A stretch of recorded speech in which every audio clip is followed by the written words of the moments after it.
next person is Sharona. Oh, Sharona, good morning. Are you actually teaching at the moment?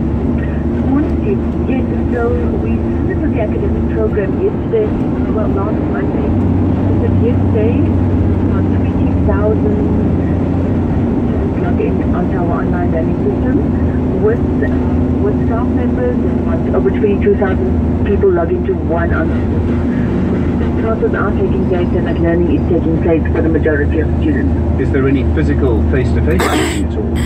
No, Stephen, so we aren't doing any large classes.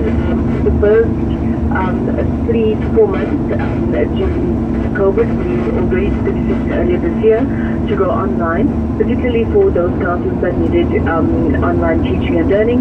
We are allowing postgraduate students who need access to laboratories, etc., to come on campus to do the experiments, etc. So, student protests aren't actually disrupting teaching insofar as you're aware.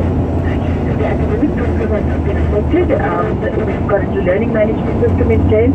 We've got laptops which have been couriered to students wherever they are, and students have 30 gigs of data, so the majority of them are learning and teaching.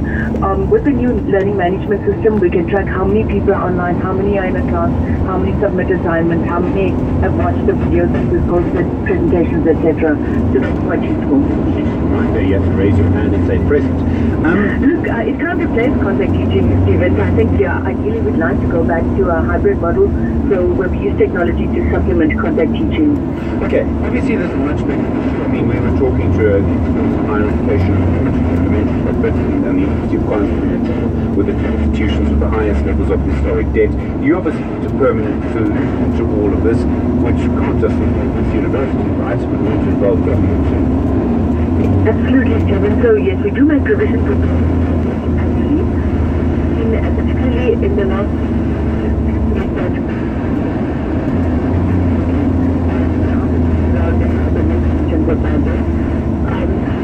having said that, we are still committed to students on that slide for this year. Yes, I mean, pay for the students, and we could at the end of that include, we've got over the mark for first year new entry students, about 24,000 returning students more or less, and about 12,000 postgrads. So we kind of 97% of our student population is enrolled, and we've still got 2 more intakes for postgrad, which is in July and September. So the majority of students have enrolled. Stephen, to our bid hard to fund, we've had about 1,200 applications for assistance from students. We've helped the majority of those, close to 800 students. We're working through the remaining 400 this week because they're coming in a staggered manner. And so we're hoping that by the end of this week we'll work through all those students who require assistance with registration, accommodation, and for tuition for this year. Sure. So, thank you. Spokesperson for the university, 24 hours to say. Leading conversation. Recent developments over the last few days on the conflict between the mining companies, South 32 and Eskom.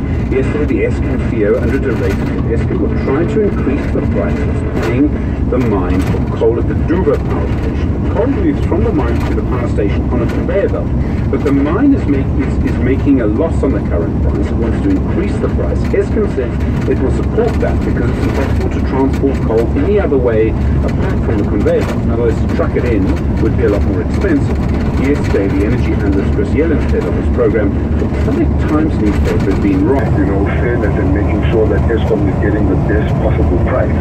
Why don't you just put this thing out to tender and let people bid? If the current owners of Duva are the ones that will be able to give the best price because they are bringing in the coal on rail, then they will naturally be the people that will be selected to win them. I just simply don't understand why Eskom would want to actually do a 66 billion rand commitment without actually putting it out to tender. I mean, it just boggles the mind. I'm sorry to interrupt you. I mean, the question, of course, then becomes, who benefits from all of this? And I realize we've become a very cynical nation over the last few years. But from what you understand and from your reporting, is there something else going on here? Look, I think there is a fight, and I think being, the careful journalist that we are, we try to stay away from that and rather stick to the facts that we know. And I think it's worth noting, by the way, that Mr. Director confirmed all the facts in our story. I think the only thing that he didn't release was the actual price that we think is in the region of about 600 rand per ton. But I mean, like it's to attack state-owned entities, but we just bring out the facts and information and not be able to make their own decision on everything that's happening. So that was key. I really appreciate the time. Thank you. Senior investigative journalist.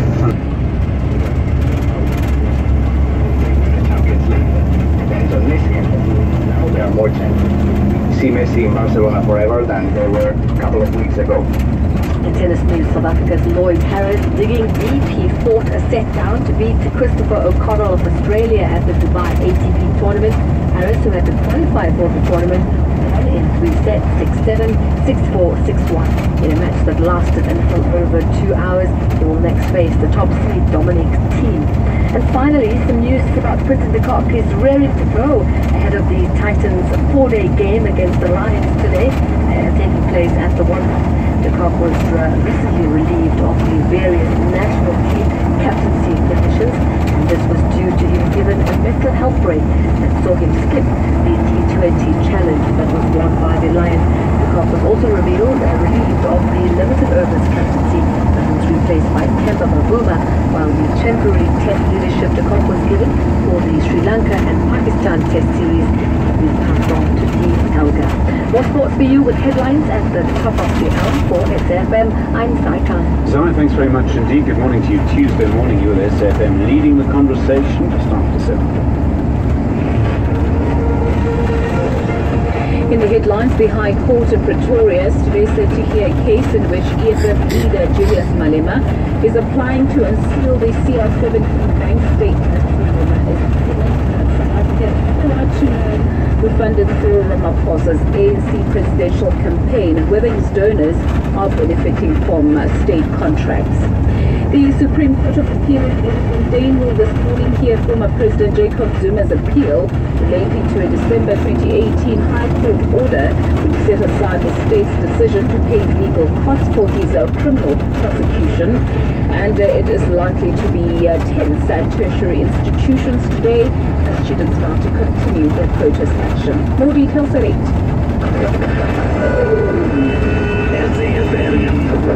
Guiding you through the rush hour traffic. Still very busy on multiple routes across the western Rand side of Joburg. It is low shedding until 8:30 if you're on a commuter route. The chock-a-block, the Irene crossing, that's very busy this morning. And maybe load shedding in Irene, it's unusually heavy. And the M35, Surfman Road into Honestable, big queues there. South of Durban, this crash at Amansam Turkey, just by Gallery and Moorsill, causing a delay. If you're coming off the south coast in towards Durban this morning, that is heavy. Up a highway area with load shedding until 8:30, so there's plenty of delay on, again, your busy commuting routes. And Cape Town, a bit on the M7 out of Mitchell Plain, a couple of traffic lights down this morning, one at Highlands, one at the R300, so that's why it's also very busy. And there is some traffic backlogging through Strand and Somerset West, the M2, Broadway, Boulevard, Lord Charles Hotel, those areas very busy. Rob Byrne, SAFM Traffic. The business update on SAFM. With Rayma Flaka. Ray, good morning. US futures, Asian markets, how are they looking? Well, in this current trading session, both markets are mostly up. The investor focus will be on today's meeting by the U.S. Central Bank on the U.S. economy. The meeting will offer an outlook on interest rates, which are at near zero. With inflation starting to rise in the U.S., the central bank also in March 2020. Most of the claims were paid out in January this year as the second wave of COVID-19 infections resulted in more deaths. Discovery says some of the claims paid out relate to life insurance, income protection insurance, and severe illness claims as well. Ray Maflaga, thanks very much indeed. Do appreciate it. He'll be back with more business tomorrow. 23 minutes now to 8. SAFM values your views. Be an active citizen. All right, good to hear around students and the Gathering Act. Lungelo, hi, good morning.